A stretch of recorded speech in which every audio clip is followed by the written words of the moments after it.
Didn't know you were going to be here. Let's see what I got here. So weird.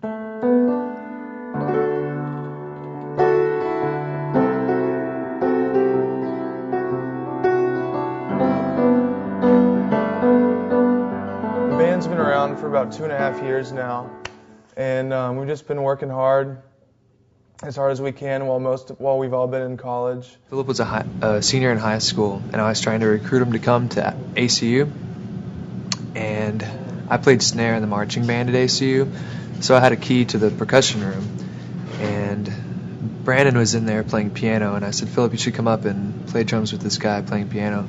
And I set up the jazz drum set. Philip came in and sat down on the drum set and just started playing with Brandon right away, and it was just like magic. Me and Mitch were good friends back in Memphis, and he was going as a freshman, I was going as a junior, and we had kind of talked about playing some music together when we got down here. I grew up with Philip and Daniel already went to school in Abilene, and he knew Brandon and Mitch, and I was at a point in my life where not much was going on. Some friends were leaving, old bands were breaking up, and I needed to get somewhere and do something, and so I called him up and asked if I could play bass for him. Everything kind of fell into place.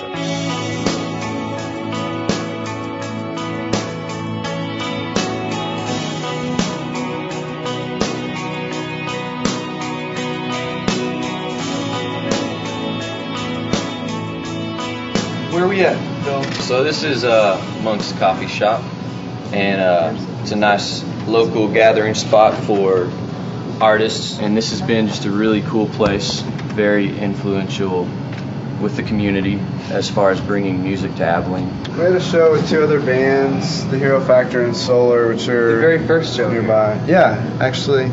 And it was just unbelievable. People were just piling on top of each other. There's bodies piled up. I feel like Abilene now has somewhat of an established music scene, the results of like that show, because we brought in some real, like those bands were awesome, and people were like, yeah, this can really work here.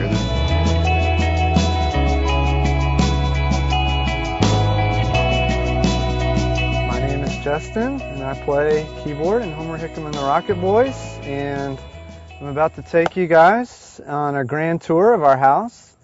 Behind me, this is 1801 Lincoln Drive in Abilene, Texas, and this is where 5 of 6 of our members live. Some of our friends have dubbed it the Palace. So we'll take you inside, and you can decide for yourself what you think.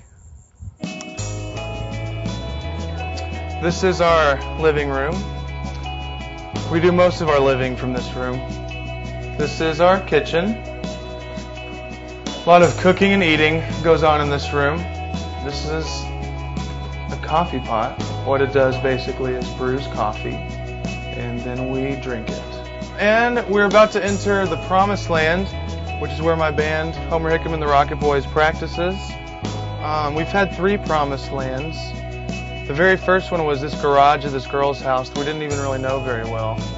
And the first time we walked into it, we actually had to break in, and we walk in and there's just leaves and boxes just piled everywhere. We couldn't even walk in hardly. So after several weeks of cleaning up, we finally had a nice spot. We called it the Promised Land. So many things have fallen into place that just seem right. And there's always been so many people willing to help us along the way. It's almost like we feel like we're doing it for everyone else as much as we're doing it for ourselves.